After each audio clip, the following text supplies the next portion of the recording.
Higher education today நேயர்களுக்கு வணக்கம். வணக்கம் சார். வணக்கம் சார், நீட் தேர்வில் குளறுபடி நடந்த சர்ச்சை அதுவே இன்னும் முடியல. அதுக்குள்ள என்டிஏ நடத்திய யூஜிசி நெட் தேர்வும் நடந்த ஒரே நாள்ல ரத்து செய்யப்பட்டுள்ளது. சமீப காலமா ஏன் இந்த மாதிரியான பிரச்சனைகள் அதிகம் வருது? அது இதுக்காக என்டிஏக்கு கண்டனம் தெரிவிக்க வேண்டிய அவசியம் இல்லை நான் நம்புகிறேன். நெட்டு தேர்வு மட்டும் கிடையாது, நீட் தேர்வு மட்டும் கிடையாது, கிளாஸ் ரூமில் நடக்கக்கூடிய தேர்வுகளில் கூட குளறுபடிகள் நடக்க தான் செய்யுது, முறைகேடுகள் நடக்க தான் செய்யுது. இப்போ எதுவாக இருந்தாலும் சரி, நீங்கள் தேர்வு நடத்துகிறீங்க, சரி இன்டர்வியூ நடத்தினாலும் அங்கேயும் குளறுபடிகள் நடக்குது, முறைகேடுகள் நடக்குது. எந்த தேர்வில் முறைகேடு இல்லைன்றதை சொல்லுங்கள் பார்க்கலாம். தேர்வுனாலே முறைகேடுகள் தான். அது ஏதோ ஒரு விதத்தில் முடிச்சுட்டு போகிறது தானே தவிர, தேர்வு அப்படின்னாலே எப்பயுமே முறைகேடுகள் தான் நடக்குது. தேர்வுகள்லாம் அங்கே முறைகேடுகள் தான் நடக்குது. எந்த தேர்வில் முறைகேடு நடக்கலைன்னு வேணால் சொல்லுங்கள். இப்போ எல்லா கிளாஸ் ரூமில் நடக்கிற தேர்வு கூட இருக்கட்டும், அங்கேயே பார்த்தீங்கன்னா யாராவது மாணவர்களை முருங்கைக்காய் வாங்கி கொடுத்தா, வீட்டிலேருந்து முருங்கைக்காய் எடுத்துகிட்டு வந்தாலோ, அல்லது எங்கேயாவது வெளியூர் மாணவர்களாக இருந்தால் முந்திரி பருப்பு எடுத்துகிட்டு வந்து கொடுத்தா, இல்லை கேரளா மாணவர்களாக இருந்தால் ஏதாவது ஸ்பைசஸ் எடுத்துகிட்டு வந்து கொடுத்தா அவங்களுக்கு தான் அதிகமாக மார்க் போடுறாங்க, கொடுக்குற பொருளை பொறுத்து. அப்போ கிளாஸ் ரூமாக இருந்தாலும் அப்படி தான் நடக்குது. இது அவங்க நடத்துகிறாங்க, இவங்க நடத்துகிறாங்க, யூனிவர்சிட்டிஸோ இல்லை வேறு ஏஜென்சிஸோ அல்லது வேறு காலேஜஸோ அப்படி குறை சொல்கிறத விட எல்லா செலெக்ஷன்லேயும் முறைகேடுகள் நடக்க தான் செய்யுது. செலெக்ஷன் கமிட்டி வருது அப்படின்னா இன்டர்வியூ நடத்துகிறாங்க. இப்போ எக்ஸாம் வச்சா இப்படி தான் நடக்கும், இன்டர்வியூ வச்சா கரெக்டாக நடக்கும்னா அப்போ எங்கே தான் நடக்கும்? செலெக்ஷன்னாலே முறைகேடுகள் தான். எந்த செலெக்ஷனில் முறைகேடு நடக்கலன்னு சொல்லுங்கள் பார்க்கலாம். இதில் இன்னொரு விஷயம் பார்த்தீங்கன்னா, க்ரைம் ரேட்டை பார்த்தீங்கன்னா, க்ரைம் ரேட் அதிகமாகுது குறையுது அப்படின்லாம் சொல்கிறாங்க. இங்கே அதை விட க்ரைம் ரிப்போர்ட்டிங்கை தான் பார்க்கணும். க்ரைம் ரிப்போர்ட் ஆனால் தான் க்ரைம் ரேட்டு கூடுது. ரிப்போர்ட் ஆகலைன்னா அந்த மாதிரி ரிப்போர்ட் ஆகிறதே பெரிய விஷயம். இங்கே நம்ம இதுக்கு கல்லூரிகளுக்கு டீச்சிங்க்கு வந்தீங்கன்னா கூட, இப்போ டீச்சர்ஸ் ரெக்ரூட்மெண்ட் எடுத்துங்க, இன்டர்வியூ நடக்குது, செலெக்ஷன் கமிட்டி வருது, முறைகேடுகள் 100% நடக்குது. இப்போ இதில் 100% முறைகேடு நடக்குது. யார் இது வரையும் கேட்டிருக்கா? யார் இது வரையும் கம்ப்ளைண்ட் பண்ணியிருக்கிறா? ஒருத்தரும் கிடையாது. தமிழ்நாட்டில் எவ்வளோ கம்ப்ளைண்ட் ஆயிருக்குன்னு நீங்கள் சொல்ல பார்க்கலாம். இதுவரையும் கிடையவே கிடையாது. புரியுதில்ல? இன்டர்வியூக்கு வரும்போது யார் யாரை எடுக்க போகிறாங்கன்னு எல்லாருக்குமே தெரியுது. இவன் தான் காசு கொடுத்துருக்கான், இவனை தான் எடுக்க போகிறான்னு எல்லாருக்கும் தெரியுது. இதுவரையும் யாராவது தமிழ்நாட்டில் யாராவது ஒருத்தர் வந்து கம்ப்ளைண்ட் கொடுத்துருக்காங்கன்னு சொல்லுங்க பார்க்கலாம். இதுவரையும் யாரும் கிடையாது. இன்டர்வியூவில் போயிட்டு ஏதாவது கேட்டிருக்காங்களான்னு கேளுங்க. யார் இப்போ செலக்ட் ஆனவன் யார்கிட்ட காசு கொடுத்துருக்கானோ அடுத்தது நம்ம அவனை பார்த்து அவன் அந்த புரோக்கர்கிட்ட காசு கொடுக்கலாம். இப்படி தான் அடுத்தடுத்த ஊழல்வாதிங்க போகிறாங்களே தவிர இதுவரையும் யாரும் கேட்டதே கிடையாது. இப்போ அது கேட்காத இது மட்டும் நடக்குது, இனிமேல் டிஆர்பி ஒழுங்காக நடக்குமா, செட் ஒழுங்காக நடக்குமான்னு எல்லா செலெக்ஷனும் அப்படி தான் இருக்கும். சார், பிஹெச்டிக்கும் நெட் என்ட்ரன்ஸ் எக்ஸாமாக கருதப்படுது. இது வரைக்கும் நெட்டு தேர்வு நேர்மையாக தானே நடந்துக்கிட்டு இருந்துச்சு, எந்த குளறுபடியும் இல்லையே. இப்போ மட்டும் ஏன் அப்படி? இது வந்து வடிவேலு காமெடி மாதிரி தான். சகப்பாக இருக்கிறவங்க போய் சொல்ல மாட்டான்ற மாதிரி. அப்போ அங்கே நடந்தால் நேர்மையாக நடக்கும், இங்கே நடந்தால் முறைகேடு நடக்கும் அப்படின்ற மாதிரி தான் நிறைய பேருக்கு எண்ணம். அப்படிலாம் கிடையாது. நெட்டில் குளறுபடிகள்லாம் ஏற்கனவே நடந்திருக்கு. ஒன்றும் தெரியாதெல்லாம் நெட்டு பாஸ் பண்ணியிருக்கிறான். நான் நிறைய தடவை சொல்லியிருக்கிறேன், நெட்டு முடித்தா பெரிய ஆளோ இல்லை செட்டு முடித்தா பெரிய ஆளோ அப்படிலாம் கிடையாது. அந்த 7% 100 பேர் எழுதுறாங்கன்னா 7 பேர் பாஸ் பண்ணுவாங்க, அவ்வளோதான். அந்த 7 பேர் வந்து லக்லேயும் பாஸ் பண்ணுவாங்க, ஒன்றும் தெரியாதவன் முறைகேட்லேயும் பாஸ் பண்ணியிருக்கிறான், அவ்வளோதான். அந்த 7ன்றது யார் அப்படின்றது தான். இந்தியா முழுக்க இருந்தால் ஒரு 7 பேர், இங்கே தமிழ்நாடு முழுக்க ஒரு 7 பேர், இப்படின்றது தான் கணக்கு. அந்த பர்சன்டேஜ் தெரிஞ்சு வச்சுக்கணும். இன்றைக்கி 7% இருக்கான்றது எனக்கு தெரியாது. இன்றைக்கி தவறாக இருந்தால் நீங்கள் அதை பார்த்துக்குங்க. இதை நான் சொல்கிறதெல்லாம் ஒரு 12-13 வருஷத்துக்கு முந்தின கணக்கு நான் சொல்கிறேன். அதுக்கு முந்தைய 3% கூட இருந்தது. அது மாறினதெல்லாம் எனக்கு தெரியும். அப்போ தான் இந்த கணக்கு எனக்கு தெரியும். அப்போ இன்றைக்கி வேறு பர்சன்டேஜ் இருந்தால் அதை பர்சன்டேஜ் தான் நீங்கள் பார்க்கணும். அப்போது அங்கே நடந்தால் நேர்மையாக நடக்கும், இங்கே நடந்தால் முறைகேடு நடக்கும் அப்படின்லாம் ஒன்றும் கிடையாது. சார், பிஹெச்டிக்கு யூஜிசி நெட்டு தான் என்ட்ரன்ஸ் டெஸ்ட்டுன்னு சொல்லி அது முதல் தடவை நடக்குது ஜூன் 2024. அப்படி நடக்கும்போதே இவ்வளோ முறைகேடு குளறுபடிகள் இருக்குது. இப்படி இருந்தால் பிஹெச்டியோட குவாலிட்டி எப்படி இம்ப்ரூவ் ஆகும்? குவாலிட்டியாக அப்படி தான் இருக்கும். பிஹெச்டி குவாலிட்டி மட்டும் என்னத்தை இம்ப்ரூவ் ஆகிட போகுது, இதோட குவாலிட்டி மட்டும் என்னத்தை இம்ப்ரூவ் ஆகிட போகுது அப்படிலாம் ஒன்றும் கிடையாது. இங்கே ஒரு இடத்துல முடிக்கணும், அவ்வளோதான். செலெக்ஷன் பண்ணி முடிக்கணும், அவ்வளோதான். இப்போ இத்தனை பேர் எடுக்கணும், இவ்வளோதானே தவிர இது நேர்மையாக நடந்ததா நடக்கலையான்றதெல்லாம் இங்கே பேசிகிட்டு இருக்க முடியாது. யாரும் கேட்க போகிறது கிடையாது. எந்த செலெக்ஷனும் ஒழுங்காக நடக்கிறது இல்லை, யாரும் கேட்க போகிறது கிடையாது. இப்போ பிஹெச்டி மட்டும் என்னத்தை ஒழுங்காக நடக்க போகுது, இது மட்டும் என்னத்தை ஒழுங்காக நடக்க போகுது, எல்லாம் அப்படி தான் இருக்க போகுது. என்னத்தை குவாலிட்டி இம்ப்ரூவ் பண்ண போகிறாங்க. சார், டிஎன் செட் 2024 காலம் குறிப்பிடாமல் ஒத்திவைக்கப்பட்டிருக்கு. தற்போது நெட்டு தேர்வும் ரத்து செய்யப்பட்டு மீண்டும் நடத்தப் போவதா சொல்லியிருக்காங்க. இந்த சூழல்ல காலேஜ் டிஆர்பி எப்போ நடக்கும்? அது நெட்டுக்கும் டிஆர்பிக்கும் சம்மந்தம் கிடையாது.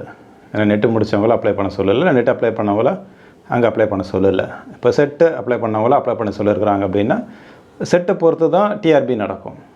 செட்டு தேதி குறிப்பிடலை, ஒத்தி வச்சுருக்கிறாங்க. அங்கேயும் குளறுபடிகள்லாம் இருக்குது, அங்கேயே ஏற்பட்ட விஷயங்கள்லாம் இருக்குது. நோட்டிஃபிகேஷன்லேயே பிரச்சனைகள் இருக்குது. இப்போது எல்லாருக்கும் என்ன பிரச்சனைன்னா, இங்கே வந்து 1,00,000 பேர் கிட்டத்தட்ட அப்ளை பண்ணியிருக்கிறாங்க. கிட்டத்தட்ட 1,00,000 பேர் அப்ளை பண்ணதா பத்திரிகை செய்தி தான்.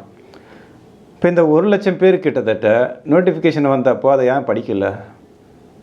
படித்த அதில் இருக்க பிரச்சனை ஏன் யாரும் பேசவே இல்லை? அதில் வந்து சில விஷயங்கள் இருந்தது. 2வது தடவை தான் நோட்டிஃபிகேஷன் கொடுக்குறாங்க மறுபடியும். இப்போ அதில் இருக்கக்கூடிய பிரச்சனைகளை சரி செய்து மறுபடியும் கொடுக்குறாங்க அப்படின்னா அது ஏன் யாரும் கேட்கவே இல்லை எதுவும் இல்லையும்? அப்போ இருக்கிற பிரச்சனைகள்லாம் யாரும் கேட்க மாட்டீங்க. டிஆர்பி எப்போ வரும், எப்போ வரும், செட்டு எப்போ வரும், செட்டு அடுத்த மாதம் வந்துடுமா, இந்த மாதம் வந்துடுமா, டிஆர்பி வந்துடுமா? டிஆர்பி வந்தால் என்ன பண்ண போகிறீங்க? ஏற்கனவே கேட்ட கேள்வி தான் இது. டிஆர்பி வந்தால் என்ன பண்ண போகிறீங்க? கவர்மெண்ட் காலேஜில் இருக்க பிரச்சனைலாம் சரி செஞ்சுருவீங்களா? கவர்மெண்ட் காலேஜஸில் ஏகப்பட்ட பிரச்சனைகள் இருக்குது. அந்த பிரச்சனை இப்போ நீங்கள் சரி செய்ய போகிறீங்களா? நீங்கள் போயிட்டு கல்வி தரத்தை இம்ப்ரூவ் பண்ண போகிறீங்களா? பிரச்சனைகள் இருக்குது. மாணவர்களாக போராட விடுறீங்க. மாணவர்களோட பிரச்சனையை கவனிக்கிறது இல்லை. மாணவர்கள் கேள்வி கேட்டால் பிடிக்கிறது இல்லை. நம்மளும் கேள்வி கேட்டதில்லை, நம்ம கேள்வி கேட்டால் நம்ம ஆசிரியருக்கு பிடிக்கல, அது ஒரு விஷயம். அந்த மாதிரி கேள்வி கேட்காதே வளர்ந்தாச்சு. அதே மாதிரி கேள்வி கேட்டால் பதில் சொல்ல முடியாது. அப்போ கேள்வி கேட்குற மாணவர்களை நீங்கள் மார்க் போட மாட்டீங்க. அப்போ அங்கே தான் முறைகேடுகள் ஆரம்பிக்குது. இந்த நெட்டு எக்ஸாமில் முறைகேடுகள்லாம் சொல்கிறீங்க இல்லையா? எல்லாத்துலேயும் முறைகேடுலாம் இதையும் சேர்த்து தான் சொல்கிறேன். கிளாஸ் ரூமில் கூட முறைகேடுகள் நடக்க தான் செய்யுது. அதனால் எப்போ வரும் நான் ஜோசியக்காரனா எப்போ வரும்னு சொல்கிறதுக்கு இருக்கக்கூடிய பிரச்சனைகளை பேச வேண்டும். பிரச்சனைகள் இங்கே இவ்வளோ பிரச்சனைகள் இருக்குது, முறைகேடுகள் இருக்குது. இதை யாருமே கேட்குறது இல்லை. என்றைக்கோ ஒரு தடவை கேட்கும்போதே எல்லாருமே இன்றைக்கி பேசுகிறீங்க.